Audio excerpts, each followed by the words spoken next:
જય માતાજી મિત્રો, પુષ્પાની રસોઈમાં તમારું સ્વાગત છે। આજે આપણે મિસલ પાવ બનાવવાનો છે। તેના માટે મગને ફણગાવીને લઈ લીધા છે। 1 વાટકી જેટલા મેં મગને ફણગાવ્યા છે। તો જો તમારે મઠ લેવા હોય તો તેની સાથે જ ફણગાવી દેવાના, પણ મેં એકલો મગનો ઉપયોગ કર્યો છે। હવે કુકર લઈ લઈશું। કુકરમાં 2 ગ્લાસ જેટલું મેં પાણી ગરમ કરી લીધું છે। તેમાં મીઠું લઈ લઈશું સ્વાદ અનુસાર, ને અડધી ચમચી જેટલી હળદર લઈ લઈશું, ને ફણગાવેલા મગ છે તે એડ કરી દઈશું, અને કુકરનું ઢાંકણ બંધ કરીને 1 વિસલ આપણે કરી લેવાની છે।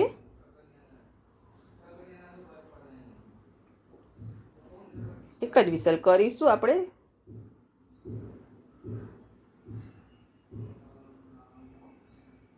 મીડિયમ આંચ ઉપર 1 વિસલ કરી લીધી છે। સરસ આપણા મગ બફાઈ ગયા છે। હવે એક પેન લઈશું, તેમાં આપણે નારિયેળની છીણ લઈ લઈશું। તમે આખી નારિયેળ લેવા હોય સૂકા તે પણ લઈ શકો છો। મેર પાસે છીણ હતી એટલે તે લીધી છે મેં। હવે તેને હલકી બ્રાઉન શેકી લેવાની છે। તેની સાથે આપણે 1 ચમચી જેટલા સફેદ તલ લઈ લઈશું, ને અડધી ચમચી જેટલા સૂકા ધાણા લેવાના છે। પહેલાં આપણે તેને સરસ મિક્સ કરી લઈશું, થોડું શેકાવા દઈશું, પછી આપણે ધાણા લઈ લઈશું।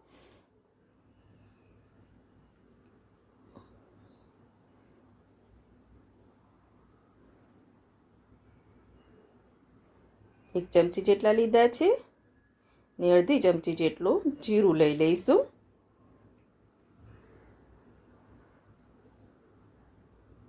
અને મિસલનો મસાલો કરિયાણા શોપમાં મળે છે તે જ મેં લીધો છે। તમારે જો ઘરે બનાવવો હોય તો બધા ખડા મસાલાને શેકી લેવાના નારિયેળના છીણના કટકા સાથે। છીણ હોય કાં તો કટકા કાપીસ હોય તે બધું સાથે શેકીને પણ તમે ઘરે પણ મિસલનો મસાલો બનાવી શકો છો। મેં ખાલી નારિયેળની છીણનો જ ઉપયોગ કર્યો છે, અને તલનું શેકાઈ ગયું છે। હવે તેને ઠંડુ થવા દઈશું। ફરીથી પેનમાં આપણે તેલ લઈ લઈશું, અને એક તમાલપત્ર લઈ લઈશું, ઝીણી કટ કરેલી લસણ લઈ લઈશું, અને ડુંગળી। લસણ અને ડુંગળીને આપણે સરસ સાંતરી લેવાના છે। 8 થી 10 લસણની કળી લીધી છે, અને 2 મીડિયમ સાઇઝની ડુંગળીને ઝીણી કટ કરી લીધી છે, તેને સાંતરી લઈશું। ડુંગળીને એકદમ બ્રાઉન થવા દઈશું આપણે, ત્યાં સુધી તેને શેકી લેવાની છે।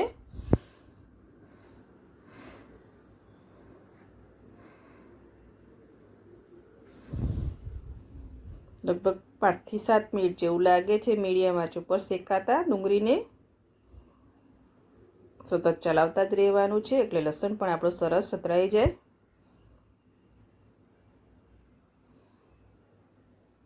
સતરાઈ ગયું છે, જો એકદમ બ્રાઉન થઈ ગયું છે, લસણ પણ આપણું થોડું બ્રાઉન થઈ ગયું છે।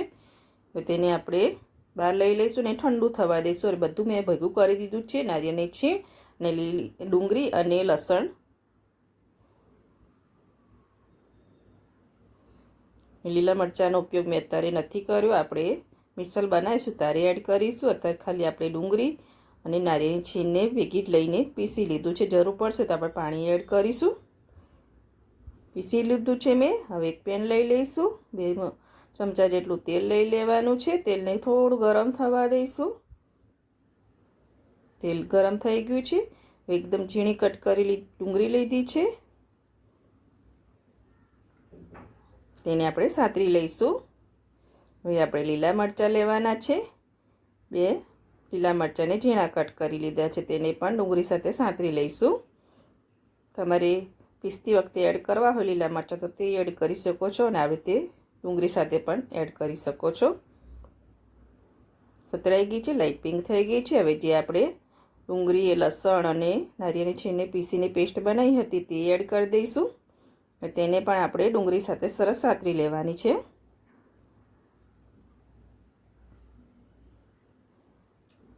મીડિયમ આંચ ઉપર તેને પણ 5 મિનિટ લાગે છે। થોડું તેલ છૂટું પડે પણ આપણે મસાલા કરીશું।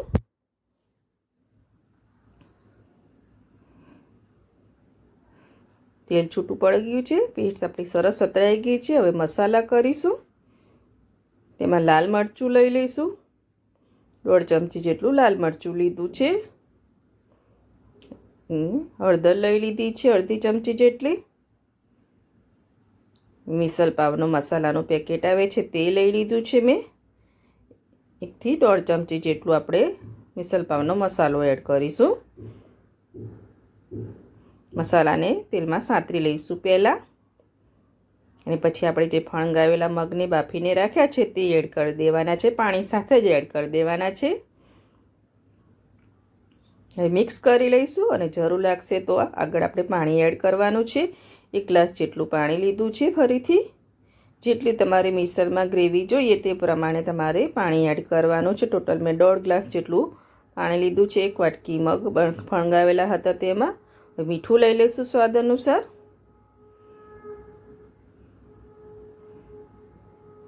મીઠું એડ કરી દીધું છે. મિક્સ કરી લઈશું. હવે મીડિયમ આંચ ઉપર તેને સરસ ઉકળવા દઈશું, તેલ છૂટું પડે ત્યાં સુધી. ત્યાર પછી તેના આપણે તરી પણ એડ કરવાની છે, પણ પહેલાં આપણે તેને ઉકાળી લઈશું. 1 થી 2 ઉભરા સરસ આવવા દઈશું. મિસલ એકદમ આપણું રેડી થઈ જાય.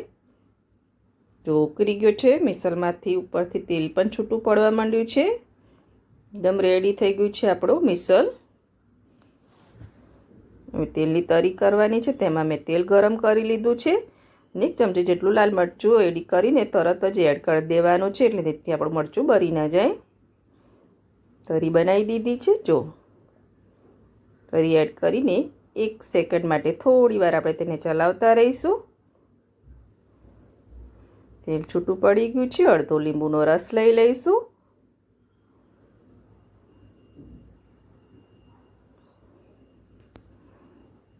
કોથમીરના પાન લઈ લઈશું. બનીને રેડી થઈ ગયો છે આપણે મિસલ. મિક્સ કરી લઈશું. હવે આપણે મિસલને સર્વ કરવાનો છે. ગેસની આંચ બંધ કરી દીધી છે, અને મિસલને આપણે પ્લેટમાં સર્વ કરીશું. આ રીતે સર્વ કરવાનો છે. મેં ડુંગળીની કટ કરીને લીધું છે, લીંબુ લીધા છે, અને પાવ લઈ લીધા છે. હવે મિસલમાં એડ થતું ચવાણું લેવાનું છે. આપણે તીખું ચવાણું આવે છે તેનો ઉપયોગ કરવાનો છે. 1 વાટકી જેટલો લીધો છે. એ પાવને ડુંગળી અને લીંબુ ચવાણાને આપણે મિસલ ઉપર એડ કરીશું. પહેલાં ડુંગળી લઈ લઈશું, અને ચવાણું એડ કરીશું. એકદમ ચટપટું આપણું મિસલ પાવ બનીને રેડી થઈ ગયો છે. તમે એકવાર જરૂરથી ટ્રાય કરજો. ફટાફટ બની જાય છે અને બહુ ટેસ્ટી લાગે છે. બનીને રેડી છે મિસલ પાવ.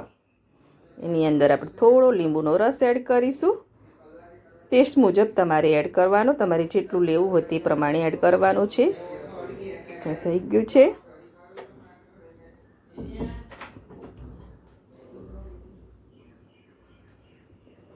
બનીને રેડી છે મિસલ પાવ.